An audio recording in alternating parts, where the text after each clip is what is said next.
നമസ്കാരം. മൊണാലിസ ബോസ്ലെ മുഹമ്മദ് ഫർമാൻ വിവാഹത്തിൽ PC ജോർജിന്റെ ചൊറിച്ചിൽ. സഖാക്കൾ വിവാഹം നടത്തി കൊടുത്തതിൽ മനം നൊന്ത് PC ജോർജ് ഫേസ്ബുക്കിൽ കുറിച്ച ചില പോസ്റ്റുകൾ വായിക്കാതെ വയ്യ. ഒപ്പം ചില അറസ്റ്റുകളും PC വിഷം ചീറ്റലുകളും ഒപ്പം പൂഞ്ഞാറിൽ ഇത്തവണത്തെ രാഷ്ട്രീയ സാഹചര്യവും ഒക്കെ നമുക്ക് വിശകലനം ചെയ്യാം. വാർത്തയിലേക്ക് വരും മുമ്പ് ചാനൽ ഒന്ന് സബ്സ്ക്രൈബ് ചെയ്തിട്ടുള്ളൂ. അതിന് നമുക്ക് PC ജോർജിന്റെ ആ ഫേസ്ബുക്ക് പോസ്റ്റുകൾ ഒന്ന് നോക്കാം.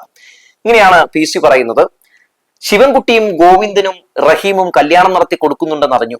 വേടന്റെ വരെ നടത്തിയ സ്ഥിതിക്ക് നിങ്ങൾ ആ രാഹുലിനെ കൂടി പിടിച്ചു കെട്ടിക്ക്, ചെറുക്കൻ നന്നാകട്ടെ. അണ്ട് വാൽകഷ്ണമായിട്ട് കൊടുത്തിരിക്കുന്നു രാഹുൽ ഗാന്ധി അല്ല, പാലക്കാട് MLA രാഹുൽ എന്നാണ് പറഞ്ഞിട്ടുള്ളത്. രണ്ടാമത്തെ പോസ്റ്റ് ഇങ്ങനെയാണ്: പോളിറ്റ് ബ്യൂറോയിൽ നിന്നും മാരേജ് ബ്യൂറോയിലേക്കുള്ള കേരള കമ്മ്യൂണിസ്റ്റ് പാർട്ടിയുടെ വളർച്ച എന്നാണ് കൊടുത്തിട്ടുള്ളത്. PC ജോർജ് ഇങ്ങനെയൊക്കെ ഇടാനിടയായ സാഹചര്യം വേറൊന്നും അല്ല കേട്ടോ. കാരണം ഈ മൊണാലിസ ബോസ്ലെ അറിയാമല്ലോ, മധ്യപ്രദേശിലെ ഇൻഡോർ സ്വദേശിനിയാണ്.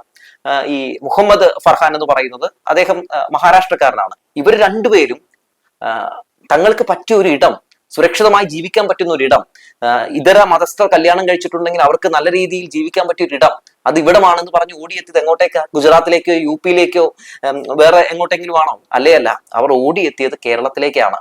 അവരെ കല്യാണം ആരാണ് നടത്തി കൊടുത്തത്? കോൺഗ്രസ്സുകാരോ സംഘപരിവാരങ്ങളോ ആണോ? അല്ല, കമ്മ്യൂണിസ്റ്റ് പാർട്ടിയാണ്.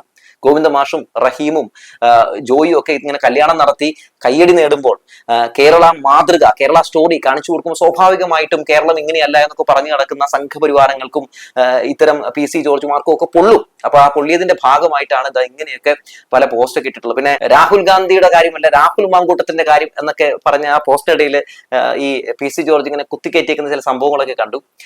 രാഹുൽ മാങ്കൂട്ടത്തിനോട് എന്താണ് സർക്കാരിന്റെ നിലപാട് എന്നുള്ള കാര്യം അറിയാമല്ലോ. എത്ര തവണ പിടിച്ചകത്തിട്ടെന്നൊന്നും പറയേണ്ട കാര്യമൊന്നുമില്ല. സത്യത്തിൽ വാട്സപ്പ് യൂണിവേഴ്സിറ്റിയിൽ സംഘപരിവാരങ്ങൾ മൊണാലിസ മുഹമ്മദ് ഫർഹാൻ വിവാഹം ശൈശവ വിവാഹമാണെന്നും ഇത് പോക്സോ കേസാണെന്നും വരുത്തി തീർക്കാനും ശ്രമിച്ചുകൊണ്ടിരിക്കുന്ന ഒരു ശ്രമമൊക്കെ നമ്മൾ കണ്ടുകൊണ്ടിരിക്കുകയാണ്. അപ്പൊ അതിന്റെ ഭാഗമാണ് PC ജോർജിന്റെ ഈ പോസ്റ്റ് എന്ന് പറയാതെ വയ്യ.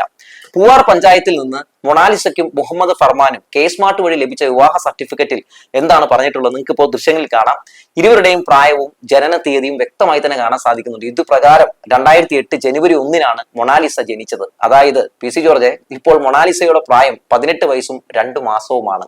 ഇന്ത്യൻ നിയമപ്രകാരം പെൺകുട്ടികളുടെ വിവാഹപ്രായം 18 വയസ്സാണെന്നതിനാൽ മൊണാലിസയുടെയും ഫർമാന്റെയും വിവാഹം പൂർണ്ണമായും നിയമപരമാണ് എന്നുള്ള കാര്യം മറന്നു പോകരുത്.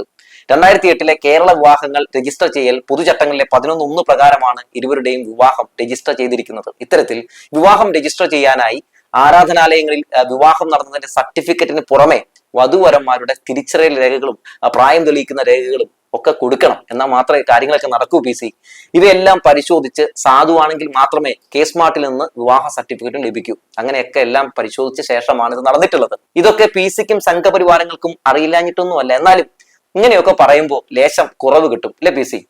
ഇതൊക്കെ പറയുന്ന PC ജോർജിന്റെ ബയോഡേറ്റയാണ് ഏറെ ചിരിപ്പിക്കുന്നത് കേട്ടോ. PC ജോർജിനെതിരെ വിവിധ കാലയളവിലുണ്ടായ പ്രധാന കേസുകളും അറസ്റ്റുകളും ഒക്കെ നമുക്ക് നോക്കിയാലും ഈ വാർത്തയ്ക്കൊപ്പം അത് ചേർത്ത് വെച്ച് പറഞ്ഞു പോയില്ലെങ്കിൽ പിന്നെ എങ്ങനെയാ ഇതൊന്ന് പൂർത്തിയാവുക? 2022 PC-യെ ഒന്ന് പോലീസ് അറസ്റ്റ് ചെയ്തിരുന്നു. എന്തായിരുന്നു കേസ്? ലൈംഗിക അതിക്രമ കേസ്. എന്താണ് സംഭവം? സോളാർ കേസ് പ്രതിയോട് ഗസ്റ്റ് ഹൗസിൽ വെച്ച് ലൈംഗികമായി അങ്ങ് അപമാനിച്ചു എന്നതായിരുന്നു ആരോപണം. ഈ പരാതിയിൽ 2022 ജൂലൈ 2 തിരുവനന്തപുരത്തെ മ്യൂസിയം പോലീസ് അദ്ദേഹത്തെ അറസ്റ്റ് ചെയ്തിട്ടുമുണ്ട്. അങ്ങനെ PC ചക്കരക്കൊച്ചെ ചക്കരപ്പെണ്ണെ എന്ന് വിളിക്കുന്ന കൊച്ച് കേസ് കൊടുത്ത കഥയൊക്കെ നാട്ടിലൊക്കെ പാട്ടാണ്. PC ആരും അത് മറന്നു കാണാൻ ഒരു സാധ്യതയുമില്ല. ഇപ്പൊ എന്തായാലും വാർത്ത കാണുമ്പോൾ എല്ലാവരും ഓർമ്മിക്കാനുള്ള സാധ്യത കൂടുതലാണ്. പിന്നെ BJP-യിൽ ചേർന്നതിൽ പിന്നെ വർഗീയത തുപ്പുന്ന കാര്യത്തിലും PC ബിരുദാനന്തര ബിരുദമാണെന്നും ചീറ്റലിന്റെ തീവ്രത വർദ്ധിക്കുമ്പോൾ പിണറായി വിജയന്റെ പോലീസ് ഇടയ്ക്കൊക്കെ തൂക്കിയെടുത്ത് അങ്ങ് അകത്തിടാറുണ്ടെന്നും ഒക്കെ എല്ലാവർക്കും അറിയാവുന്ന കാര്യമാണല്ലോ. ഒരു പ്രത്യേക മതവിഭാഗത്തിനോട് PC കാണിക്കുന്ന വിഷം ചീറ്റലിൽ ചിലതൊക്കെ പറയാതെ വയ്യ. 2022 ആദ്യത്തെ സംഭവം.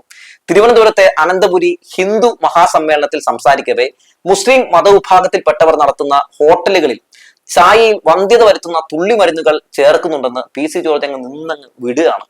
ഇങ്ങനെ ചെയ്യുന്നത് മുസ്ലിം രാജ്യമാക്കുന്നതിന് വേണ്ടിയാണെന്നൊക്കെ PC അങ്ങ് പറഞ്ഞു വെക്കുന്നുണ്ട്. മുസ്ലിം ഇതര വിഭാഗക്കാരെ വന്ധ്യംകരിക്കാനുള്ള ഗൂഢാലോചനയാണിതെന്ന തരത്തിലുള്ള ഒരു പ്രസംഗമാണ് അദ്ദേഹം, ഒരു പ്രസ്താവനയാണ് അവിടെ നടത്തിയത്. ഇത് വിവാദങ്ങൾക്കും വലിയ സംഭവകാശങ്ങൾക്കൊക്കെ കാരണമായി. ഈ കേസിൽ 2022 മെയ് 1 ഈരാറ്റുപേട്ടയിലെ വീട്ടിൽ നിന്ന് പുലർച്ചെ PC-യെ തൂക്കിയെടുത്ത് കസ്റ്റഡിയിലെടുത്ത കാഴ്ചയൊക്കെ നമ്മൾ കണ്ടതാണ്. IPC 153A, അതായത് മതസ്പർദ്ധ വളർത്തൽ പ്രകാരമായിരുന്നു അന്ന് അറസ്റ്റ്. 22 തന്നെ കൊച്ചി വെണ്ണലയിലെ തൈക്കാട് മഹാദേവ ക്ഷേത്രത്തിൽ വെച്ച് ഒരു പ്രത്യേക മതവിഭാഗത്തിനെതിരെ, അതായത് മുസ്ലിം വിഭാഗത്തിനെതിരെ പ്രകോപനപരമായ വിദ്വേഷ പ്രസംഗം കൂടി നടത്തി. മതപരമായ ചിഹ്നങ്ങളെയും ആചാരങ്ങളെയും ഒക്കെ വെച്ച് വിദ്വേഷം വളർത്തുന്ന രീതിയിലായിരുന്നു ഈ പ്രസംഗമെന്ന് പോലീസ് റിപ്പോർട്ടുകളിൽ കാണാൻ കഴിയുന്നുണ്ട്. ഈ കേസിൽ പാലാരിവട്ടം പോലീസ് കേസെടുത്ത് ജാമ്യവ്യവസ്ഥകൾ ലംഘിച്ചു എന്ന് ചൂണ്ടിക്കാട്ടി തിരുവനന്തപുരം മജിസ്ട്രേറ്റ് കോടതി മുൻകൂർ ജാമ്യം റദ്ദാക്കിയതോടെ 2022 മെയ് 25 അദ്ദേഹം പാലാരിവട്ടം സ്റ്റേഷനിൽ കീഴടങ്ങിയിട്ടുണ്ട്. ഒന്ന് ആലോചിച്ച് നോക്കണം, ഒരു തവണ അറസ്റ്റ് ചെയ്ത് മാസങ്ങൾ കഴിഞ്ഞില്ല, അപ്പൊ തന്നെ അടുത്ത വർഗീയ വിദ്വേഷ പ്രചാരണം കൂടി നടത്തുകയാണ്. 2025 ലവ് ജിഹാദ് വിഷം തുപ്പലുമായി പിന്നീട് കളത്തിലിറങ്ങി. ലവ് ജിഹാദിലൂടെ ക്രിസ്ത്യൻ പെൺകുട്ടികളെ മതം മാറ്റുന്നു എന്ന ആരോപണം അദ്ദേഹം ആവർത്തിക്കാറുണ്ട് പലയിടങ്ങളിലും. അന്ന് പറഞ്ഞ കഥ എങ്ങനെയായിരുന്നു? മീനച്ചിൽ താലൂക്കിൽ മാത്രം 100 കണക്കിന് പെൺകുട്ടികൾ ഇതിന് ഇരയായെന്നും പെൺകുട്ടികളെ 24 വയസ്സിന് മുമ്പ് വിവാഹം കഴിപ്പിക്കണമെന്നും ഒക്കെ അങ്ങ് PC വെച്ച് കാച്ചുകയാണ്. കൂടാതെ നർക്കോട്ടിക് ജിഹാദ് എന്ന പരാമർശത്തെയും ഒക്കെ അദ്ദേഹം പിന്തുണച്ചിരുന്നു എന്നുള്ള കാര്യം ഞാൻ പറയേണ്ട കാര്യമില്ല. മൊണാലിസയുടെ കാര്യത്തിൽ PC പ്രത്യേക ഇൻട്രസ്റ്റ് എന്തായിരിക്കും, ആ ഒരു കാഴ്ചപ്പാട് എന്നൊക്കെ ഞാൻ ഈ പറയേണ്ടതില്ലല്ലോ. മുസ്ലിം സമുദായത്തിൻ്റെതായ വ്യാപാര സ്ഥാപനങ്ങൾ ബഹിഷ്കരിക്കണമെന്നൊക്കെ ആഹ്വാനം ചെയ്തിട്ടുള്ള വ്യക്തിയാണ് PC ജോർജ്. ഇത്തരത്തിൽ ലഭിക്കുന്ന ഈ അവരുടെ കച്ചവടത്തിൽ നിന്ന് ലഭിക്കുന്ന ലാഭം ഇവർ തീവ്രവാദ പ്രവർത്തനങ്ങൾക്ക് മറ്റും ഉപയോഗിക്കുകയാണ് എന്നൊക്കെയാണ് അന്ന് PC ജോർജ് പറഞ്ഞത്. ചില വിദേശ രാജ്യങ്ങളിൽ നിന്നുള്ള ഫണ്ട് ഉപയോഗിച്ച് കേരളത്തെ ഒരു മുസ്ലിം രാഷ്ട്രമാക്കാൻ ശ്രമിക്കുന്നു എന്നൊക്കെ പണ്ട് ഈ മൂപ്പര് പറഞ്ഞിട്ടുണ്ട്. അതിനെതിരെ ഹിന്ദുക്കളും ക്രിസ്ത്യാനികളും ഒക്കെ ഒന്നിക്കണമെന്നും ഒക്കെ പറഞ്ഞിട്ടുള്ള വ്യക്തിയാണ് ഈ PC ജോർജ് എന്ന് പറയുന്ന ഈ മാലിന്യം. ജനം ചാനലിൽ ഇരുന്ന് രാജ്യത്ത് ജീവിച്ചിരിക്കുന്ന മുസ്ലിങ്ങളൊക്കെ വർഗീയവാദികളാണെന്നും തീവ്രവാദികളാണെന്നും ഒക്കെ പറഞ്ഞതും അവസാനം പോലീസ് അറസ്റ്റ് ചെയ്തതും ഇയാൾ ഒരു പൊതുപ്രവർത്തകനായിട്ട് ഇരിക്കാൻ പോലും അർഹനല്ല എന്ന് കോടതി പറഞ്ഞതും ഒന്നും ആരും മറന്നു കാണാൻ ഒരു സാധ്യതയുമില്ല. PC ജോർജിനെ ഹൈക്കോടതി പലപ്പോഴും ആവർത്തിച്ചുള്ള കുറ്റവാളി, അതായത് റിപ്പീറ്റ് ഒഫൻഡർ എന്നാണ് നിരീക്ഷിച്ചിട്ടുള്ളത്. ഇന്ത്യ ഒരു മതേതര രാജ്യമാണെന്നും രാഷ്ട്രീയ നേതാക്കൾ ഇത്തരത്തിൽ മതസ്പർദ്ധ വളർത്തുന്നത് ഗൗരവകരമാണെന്നും കോടതികൾ അദ്ദേഹത്തിന്റെ ജാമ്യാപേക്ഷകൾ പരിഗണിക്കുമ്പോഴൊക്കെ ഓർമ്മപ്പെടുത്താറുണ്ടെങ്കിലും PC ജോർജ് ഇതൊന്നും കേൾക്കാറില്ല. കേസുകൾ പലതരത്തിലാണ്. കന്യാസ്ത്രീകളെ പീഡിപ്പിച്ച കേസിലെ പരാതിക്കാരിക്കെതിരെ അപകീർത്തികരമായ പരാമർശം നടത്തിയതിന് വനിതാ കമ്മീഷൻ കേസെടുത്തിട്ടുണ്ട് PC-ക്കെതിരെ. 2024 മാഹിയിലെ സ്ത്രീകളെ അധിക്ഷേപിച്ച സംഭവത്തിലും PC ജോർജിനെതിരെ കേസെടുത്തിട്ടുണ്ട്. PC ജോർജ് ഇത്തവണ പൂഞ്ഞാറിൽ മത്സരിക്കാനുള്ള തന്ത്രപ്പാടിലാണ്. അതിനുവേണ്ടിയാണ് ഈ കാണിച്ചുകൂട്ടലുകളൊക്കെ. 2026 നിയമസഭാ തെരഞ്ഞെടുപ്പിൽ പൂഞ്ഞാറിലെ സ്ഥിതി എന്താണ് എന്ന് നോക്കും മുമ്പ് 2016 2021 തെരഞ്ഞെടുപ്പ് റിസൾട്ടും ചില രാഷ്ട്രീയ സാഹചര്യങ്ങൾ കൂടിയും ഒക്കെ പറഞ്ഞു പോകേണ്ടതുണ്ട്. 2016 കേരളം കണ്ട ഏറ്റവും വലിയ രാഷ്ട്രീയ അട്ടിമറികളിൽ ഒന്നാണ് പൂഞ്ഞാറിൽ നടന്നത് എന്ന കാര്യത്തിൽ തർക്കമൊന്നുമില്ല. അന്നത്തെ പ്രധാന 3 മുന്നണികളെയും, അതായത് LDF, UDF, NDA ഇവരെയൊക്കെ വെല്ലുവിളിച്ചാണ് സ്വതന്ത്രനായിട്ട് PC ജോർജ് മത്സരരംഗത്തേക്ക് ഇറങ്ങിയത്. വൻ ഭൂരിപക്ഷത്തിൽ അന്ന് PC ജയിക്കുകയും ചെയ്തു. 2021 തെരഞ്ഞെടുപ്പിൽ സാഹചര്യം മാറി. PC ജോർജ് സ്വതന്ത്രമായി ജനപക്ഷം എന്ന പാർട്ടി രൂപീകരിക്കുകയും പിന്നീട് NDAയുമായി സഹകരിക്കുകയും ഒക്കെ ചെയ്തു. എന്നാൽ ഈ തെരഞ്ഞെടുപ്പിൽ LDF ഘടകകക്ഷിയായിട്ടുള്ള കേരള കോൺഗ്രസ് എമ്മിലെ സെബാസ്റ്റ്യൻ കുളത്തുങ്കൽ വിജയിച്ചു. PC ജോർജിനെ തേച്ചൊട്ടിച്ചു. PC ജോർജിന്റെ വിവാദ പ്രസംഗങ്ങളും മാറുന്ന രാഷ്ട്രീയ കൂട്ടുകെട്ടുകളും ഒക്കെ അദ്ദേഹത്തിന് വലിയ തിരിച്ചടിയായി മാറി. ഇനി 2026 എത്തുമ്പോൾ കട്ട സംഖ്യയായിട്ടാണ് NDA സ്ഥാനാർത്ഥിയായി താമര ചിഹ്നത്തിലാണ് PC ജോർജ് മത്സരിക്കാൻ പോകുന്നത്. 2021 ചാണകം പൊതിഞ്ഞു കടത്താൻ ശ്രമം നടത്തിയിട്ട് വിജയിക്കാത്തിടത്താണ് പൊതിയാതെ ഇങ്ങനെ ചാണകം കൊടുക്കാൻ പോകുന്നത്. പിന്നെ എന്താകും അവിടുത്തെ സ്ഥിതി എന്ന് ഞാൻ പറയേണ്ട കാര്യമൊന്നും ഇല്ലല്ലോ. 2026 നിയമസഭാ തെരഞ്ഞെടുപ്പിന് കേരളം ഒരുങ്ങുമ്പോൾ പൂഞ്ഞാറിൽ ശക്തമായ മത്സരത്തിനാണ് കളമൊരുങ്ങുന്നത് എന്നുള്ള കാര്യത്തിൽ തർക്കമൊന്നുമില്ല.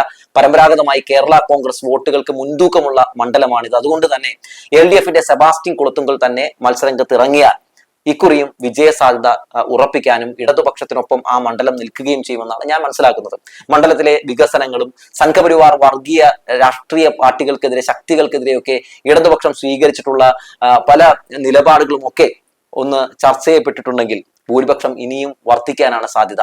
2021 LDFന്റെ ഭൂരിപക്ഷം എങ്ങനെയാണ് എന്ന് പരിശോധിച്ചാൽ 2021 നിയമസഭാ തെരഞ്ഞെടുപ്പിൽ പൂഞ്ഞാർ മണ്ഡലത്തിൽ LDFന്റെ സ്ഥാനാർത്ഥിയായിരുന്ന സെബാസ്റ്റ്യൻ കുളത്തുങ്കൽ വിജയിച്ചത് വെറും 1-2 വോട്ടിനല്ല, 16,817 വോട്ടുകളുടെ ഭൂരിപക്ഷത്തിലാണ്. അതുകൊണ്ട് ആ ഭൂരിപക്ഷം ഇനി വർദ്ധിക്കാനാണ് സാധ്യത. PC തേഞ്ഞൊട്ടാനാണ് സാധ്യത എന്ന് പറഞ്ഞു വെച്ചുകൊണ്ട് നിർത്തുകയാണ്.